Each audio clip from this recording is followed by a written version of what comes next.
और जरा इन चाचा के हाथों से बने और उनके बगल में नमक मिर्च से सनकर तेल में करारे होते इन पकौड़ों को तो देखो। ये गंदगी देखकर आ गई ना उल्टियाँ। पर सारी उल्टियाँ अगर आप इसी अनहाइजीनिक स्ट्रीट फूड पर वेस्ट कर दोगे तो इन चाचा का क्या होगा, जो बस आपके लिए दुनिया की नजरों से छुपकर भरी दोपहरी में नाले के काले पर मिनरल वाटर से आपके लिए सब्जियों को धुल कर लाते हैं। हाँ, छी छा चाहे जितना भी कर लो, पर यही सच्चाई है। लेकिन ये तो बस दो थे। FSSAI food safety and standard authority of India के अकॉर्डिंग आज इंडिया के 100 लाख स्ट्रीट वेंडर्स में से 20 लाख स्ट्रीट फूड वेंडर्स हैं। अब आप खुद ही अपनी इमेजिनेशन पावर इस्तेमाल कर लो कि ये इंडिया भर में क्या ही गंद फैला रहे होंगे, पर क्या इन्हें रोकने वाला कोई नहीं है। आखिर गवर्नमेंट इन गंदगी से भरपूर धंधों पर बैन क्यों नहीं लगा रही है? चलिए जानते हैं in today's video title unhygienic street food scams. तो वीडियो की शुरुआत इसी बात से करते हैं जब institute of hotel management Pusa वालों ने दिल्ली के पॉपुलर स्ट्रीट फूड जॉइंट्स का जायजा लिया और उनके फूड की टेस्टिंग की।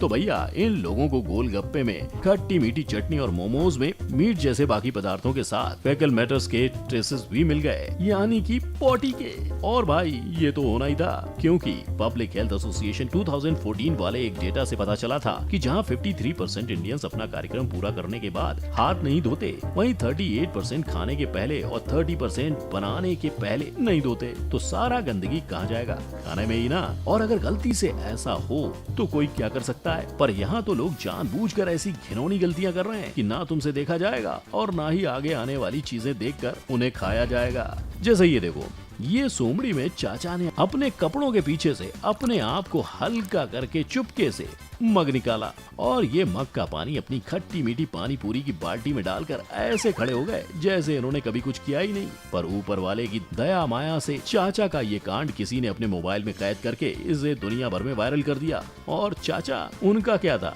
इतना बड़ा कांड करने के बाद चले गए ससुराल सलाखों की हवा गाने। लेकिन चाचा को जेल जाने का नहीं, पर उन लोगों का दुख है जो अब इनकी खट्टी मीठी पानी वाली पानी पूरी नहीं खा पाएंगे। परंतु चाचा को एक सेकंड साइड में रखकर मैं आपसे ये पूछना चाहता हूँ कि क्या ये देखने के बाद भी आप गोलगप्पे खाना चाहोगे? अगर आपका जवाब हाँ है तो रुको, मेरे पास आपके लिए मुंबई में ही सिचुएटेड इन महाशय का कांड भी है, जो अपने गोलगप्पे के स्टॉल की आड़ में पहले तो चुपके से हल्के ओलिए और फिर अपने लोटे में भरे पानी को भरकर इन्होंने उसे पीने के पानी वाली टंकी के ऊपर रख दिया, ताकि इनकी स्टॉल पर आने वाला कोई भी इंसान प्यासा न रह जाए। मानते हो ना, पुरुष हो तो ऐसा। और जब महापुरुषों की बातें निकल ही गई हैं, तो इन्हें भी देख लो, जिन्होंने गोलगप्पे को अनहाइजीनिक बनाने में 2 पैसे की कसर नहीं छोड़ी। कोई कहीं बिना ग्लव्स के अपना पूरा हाथ गोलगप्पे के पानी में डालकर पानी के साथ अपने पसीने और कीटाणु घोल रहा है, तो कोई गंदगी से भरे डब्बों को पानी में डुबा रहा है। और इस इंसान ने तो हद ही कर दी, जो अपने हाथों की सफाई आगे पीछे हर जगह पर किए जा रहा है। ये देखने के बाद तो बस यही दुआ है कि इन गोलगप्पे वालों से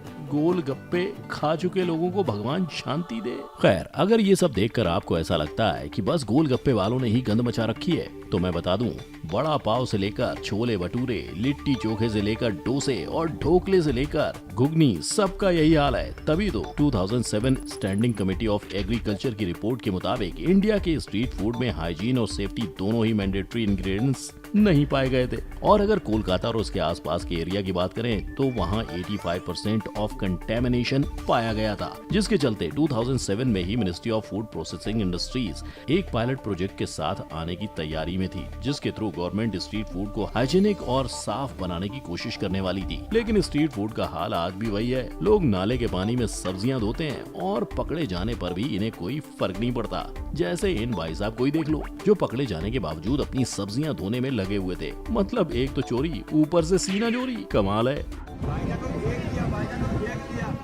और ऐसा करने की हिम्मत इन स्ट्रीट फूड वेंडर्स में और कहीं से नहीं, पर गवर्नमेंट के नेग्लिजेंस और करप्शन से आती है, क्योंकि गवर्नमेंट इन पर लगाई गई पाबंदियों को स्ट्रिक्टली फॉलो नहीं करती और इसी का फायदा उठाकर करप्ट ऑफिसर्स वेंडर से पैसे खाकर उन्हें इस तरह बाजार में बीमारियों की दुकान लगाने का मौका दे देते हैं। तो चलिए बढ़ते हैं ऑन टू द नेक्स्ट बीमारी की दुकान। आई नो आप यही सोच रहे होंगे कि अब मैं आपको बताऊंगा और आप अपने किस फेवरेट फूड को रेस्ट इन पीस कहोगे, है ना?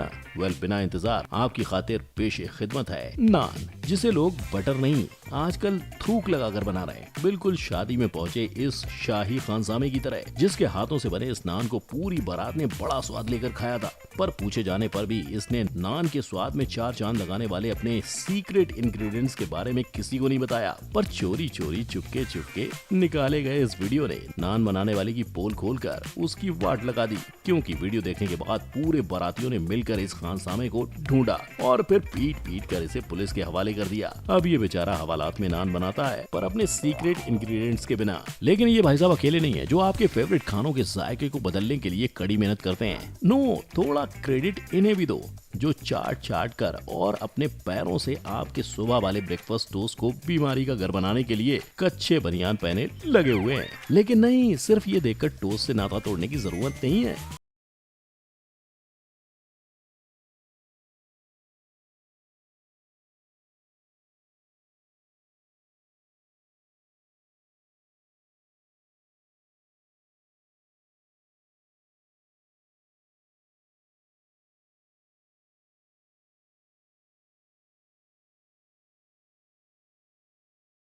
याद ही होगा। आगे आगे बढ़ता है इंडिया, अमूल दूध पीता है इंडिया। आगे आगे बढ़ता है इंडिया, अमूल दूध पीता नहीं है इंडिया। कैसे पिएगा इंडिया अमूल दूध?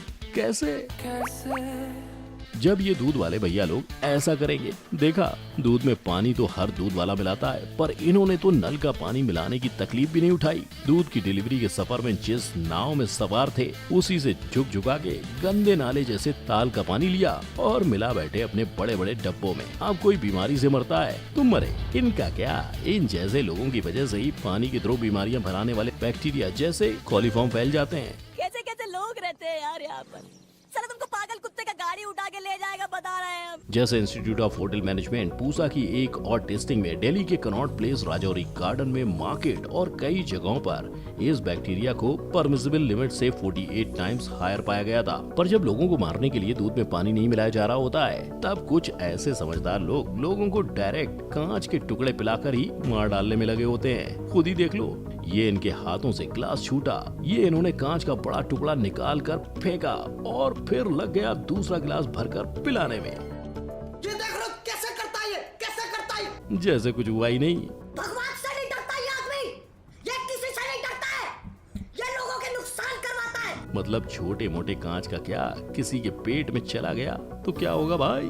कौन लेगा उसकी जिम्मेदारी? ऑफ कोर्स कोई नहीं। तो ऐसी सिचुएशन में हमारी गवर्नमेंट हाथ पर हाथ धरे क्यों बैठी है? आखिर क्यों इन हाइजीनिक स्ट्रीट फूड वेंडर्स पर बैन नहीं लगाया जा रहा है? वेल अफसोस, बट गवर्नमेंट के हाथ कुछ वैलिड रीजंस की वजह से बंधे हुए हैं। रीजन नंबर 1, जो लो इनकम ग्रुप और गरीब लोग रेस्टोरेंट की हाई प्राइस अफोर्ड नहीं कर सकते, वो यहाँ 2 वक्त का खाना खाकर अपना दिन गुजारते हैं। रीजन नंबर 2, स्ट्रीट वेंडर्स खुद के लिए खुद ही एम्प्लॉयमेंट अपॉर्चुनिटी जनरेट कर रहे हैं। इफ नॉट फॉर दिस, आप इमेजिन कर सकते हो कि कितने लाख लोग बेरोजगार हो जाएंगे। Reason number 3, street food vendors पर बैन लगाने या फिर स्ट्रीट फूड को रास्ते से हटा देने से हो सकता है कि इंडिया के बहुत से कल्चरल फूड को हम खो दें, क्योंकि आजकल हर रीजन में होटेलियर्स कल्चरल फूड नहीं पर डिमांड में ज्यादा चलने वाले फूड को सर्व करना पसंद करते हैं। रीजन नंबर 4, अगर कल को होटेलियर्स ने स्ट्रीट फूड को अपने किचन में जगह दे भी दी तो भी हो सकता है मोनोपोली के चलते ये उन फूड की प्राइस को बढ़ा दें।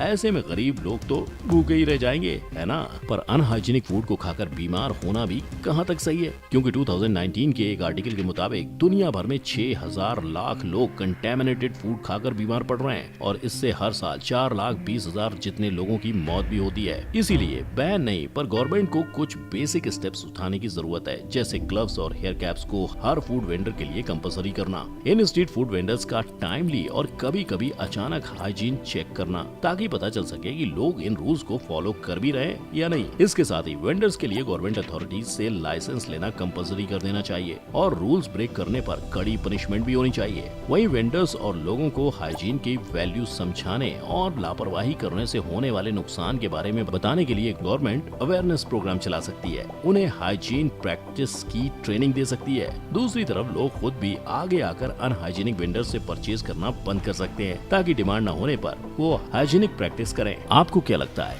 क्या आपके पास भी ऐसी प्रैक्टिस है जिन्हें फॉलो करके स्ट्रीट फूड के स्कैम्स और वहाँ फैली गंदगी पर रोक लगाई जा सकती है? इफ यस, देन अपनी राय मुझे नीचे कमेंट सेक्शन में जरूर दे सकते हैं। और अगर आपको आज की वीडियो पसंद आई हो तो इसे लाइक, शेयर और चैनल को सब्सक्राइब करने से बिल्कुल मत हिचकिचाना। जैसे इस वीडियो के बाद आप वीडियो में दिखाई चीजों को खाने से हिचकिचाने वाले हो। हम फिर मिलेंगे एक नए वीडियो के साथ, तब तक के लिए जय हिंद।